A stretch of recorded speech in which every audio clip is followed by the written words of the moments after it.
I'm Heather Johnson. I'm the Interim Executive Director at Woodlawn and Pope-Leighey House. My name is Elizabeth Reese. I am the Associate Manager of Marketing here at Woodlawn and Pope-Leighey House.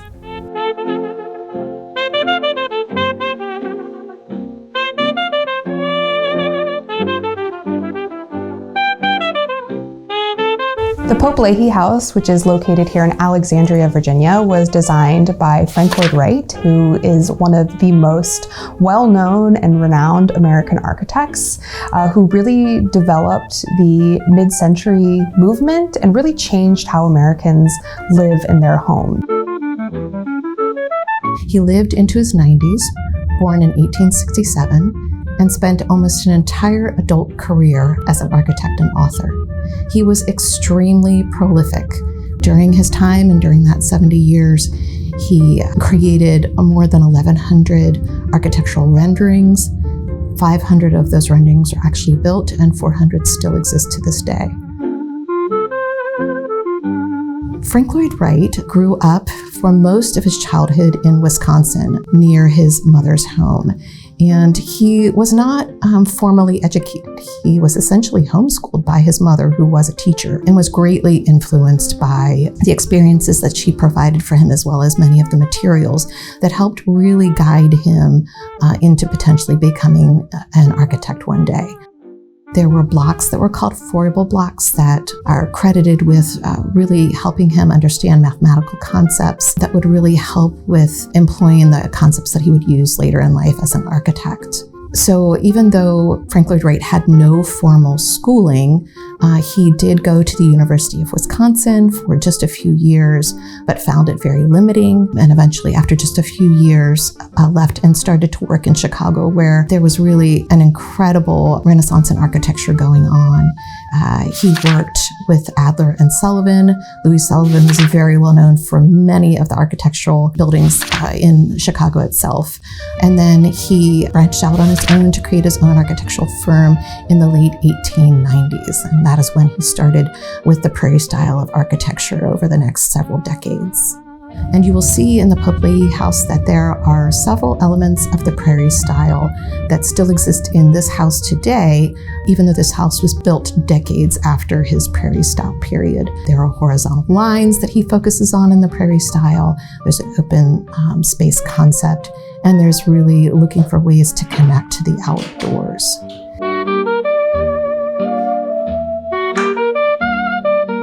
In the 1930s, Frank Lloyd Wright began employing a new type of architecture that he coined as the Usonian style of architecture. Now, during this time, modern architects were really grappling with the issue of how to create affordable homes for the ever-increasing middle class. And Frank Lloyd Wright's solution was the Usonian style.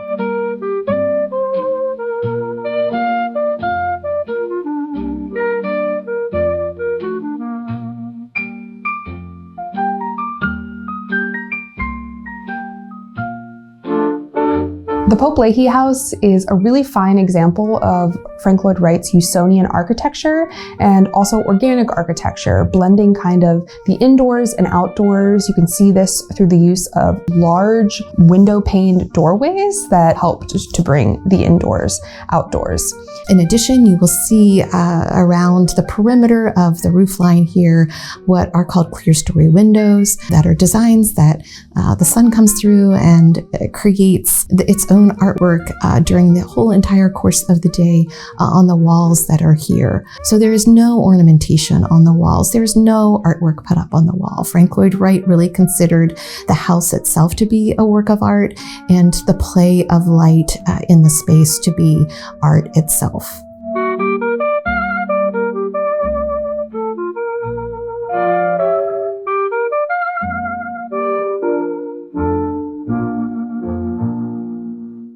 The house is also made with a lot of organic materials. The wood in the house is tidewater cypress, which is water resistant. This house is designed with radiant floor heat. So even during colder months, like we're experiencing right now, the house stays warm and cozy through the piping that is underneath, and it heats up through the house from the ground up. Radiant floor heat was a common feature in Frank Lloyd Wright's Usonian designed homes. It was a way to incorporate this sort of modest sort of living and without having the added needed space for a water heater or any sort of external heating system, which would add unnecessary bulk. You may notice when you visit Pope-Leighey House that there is not a lot of storage here. This is designed within the Frank Lloyd Wright mindset of people living minimalistically and efficiently. When you first drive up to the carport, you can see that there is a flat roof and a cantilevered roof. When you get out of the car, you're coming into the foyer, which is a low ceiling, small space. And as you walk down the stairs and come here into the living space, you come into a space that has high ceilings, glass windows and doors all around, and is really quite an open space concept. That was this concept that he utilized in many of his buildings called compression in release. You come in under the carport, you come through the foyer, and you feel somewhat confined. But when you come and walk down the steps into the living area, you feel that form of release, where it's actually making the space feel bigger than it actually is. He expected the living space to be the space where the family spent their time and kept it very separate from the bedroom space. You can see that in the L-shaped configuration of this house in many Usonian homes. So while he intended people to spend much time here in the living space, when you walk through the hallway, it's again that idea of compression. He did not want to waste space, number one, but he did want to again give you this feeling of compression so that when you went into the two bedrooms of the house that were still relatively small, you felt that they were larger than they actually were.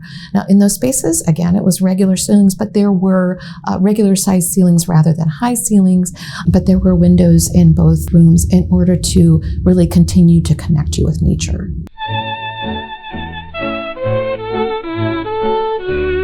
And while Frank Lloyd Wright was known for kind of being a stickler in the way that his homes were designed and built and the way that he intended the owners to live in them, you can also see modifications that previous owners have made and also throughout the furniture. Most of the furniture here is modular. The seating arrangements can be designed in ways for whatever was needed for guests, and the table at the dining room is also designed in a similar way, where if you had more guests, you could add more tables. If you needed less for other spaces, they can be accommodated for whatever the owners needed at the time.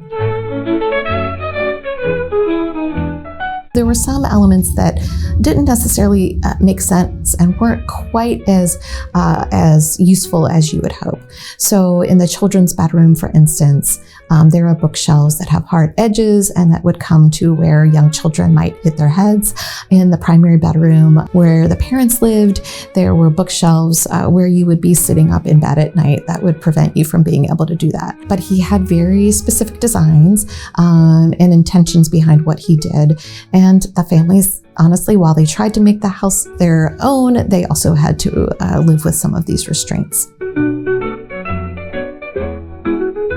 He really was focused on making the house of the hill and not on the hill. He was able to accomplish that by creating what you see as horizontal lines. The flat roof line, the horizontal orientation of the wood and the brick in the space, even the horizontal orientation of the screws that you see in the wood. It was a very specific way of treating the house and focusing in on getting closer to nature with a more horizontal orientation.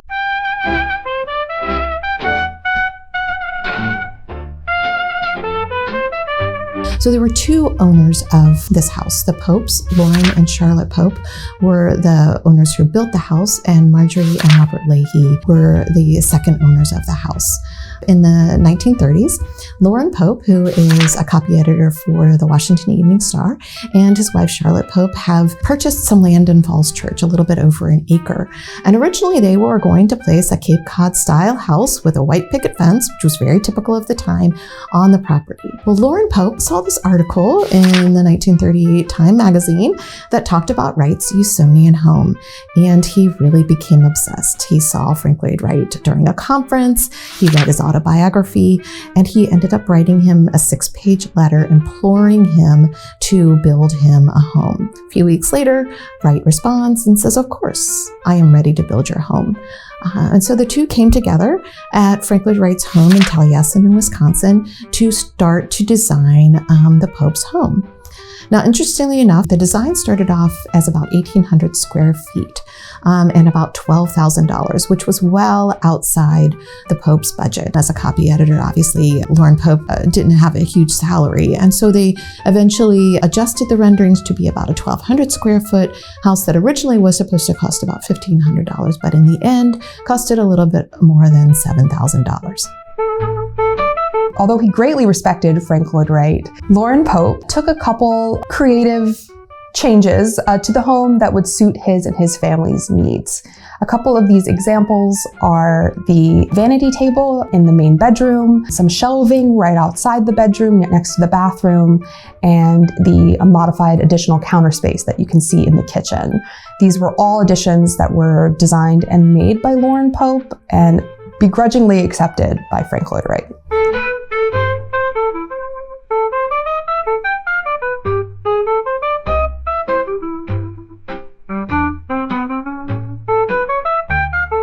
So the Pope-Leighey House design rendering happened in 1939, and in 1941, the Popes moved into the house. Interestingly enough, they only lived in the house for about 6 years.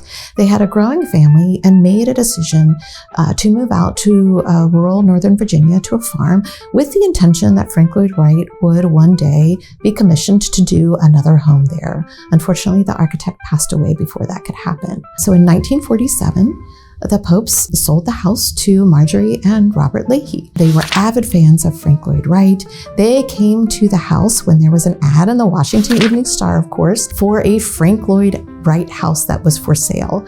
The Leighys came along with hundreds of other people. As soon as they came in, they loved the house. They put an offer in at the full asking price of $17,000, and it was accepted by the Popes. The Leighys lived in this house for decades, but interestingly enough, in 1963, there were two significant events that happened. Bob Leighey passed away, and then just a few short months later, Marjorie Leighey was informed by the Virginia Department of Highways that they were expanding Interstate 66 and would be demolishing the home. Well, Marjorie Leighey began immediately finding ways to save the home. She hired lawyers to try and stop the development, but was unsuccessful. And then she really brought her case to the media. And in doing so, she got the attention of Stuart Udall, who at that time was the Secretary of the Interior. And he, along with Marjorie Leighey, worked with the National Park Service and the National Trust for Historic Preservation to find a space to relocate the home to. Marjorie Leighey made the decision that Woodlawn was the most similar in a space that the house was currently in Falls Church. And in 1965, the house was moved piece by piece to the location here at the Woodlawn property. At the time, the house was barely 2 decades old, and when you think of saving structures for their historic significance, you really don't think of homes that are new. Marjorie Leighey did have the foresight to realize that this house was significant. It was designed by a famous American architect, and it would do a disservice to the American people to destroy a house like this. When the National Trust decided to relocate the home with the agreement of Marjorie Leighey to the grounds here at Woodlawn, there was the intention that she would have the opportunity to remain living in the house for the rest of her life, and after which time the house would then be turned into a museum.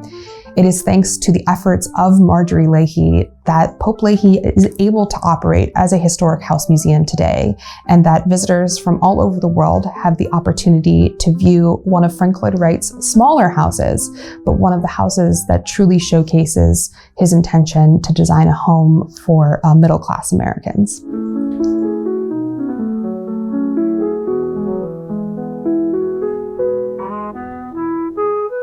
Currently, the house is decorated for our holiday tours, which are offered until the middle of December, leading up to the holiday season. The decorations are inspired based on family accounts of how it was decorated during the Leighey's time here. Again, the house is decorated very modestly, very minimalistically, and using a lot of natural materials as an homage to the organic architecture of Frank Lloyd Wright's. Pope-Leighey House is open to the public for tours starting in the spring, and our season ends at the end of December, and we are open from Thursdays through Mondays from 10 a.m. to 4 p.m.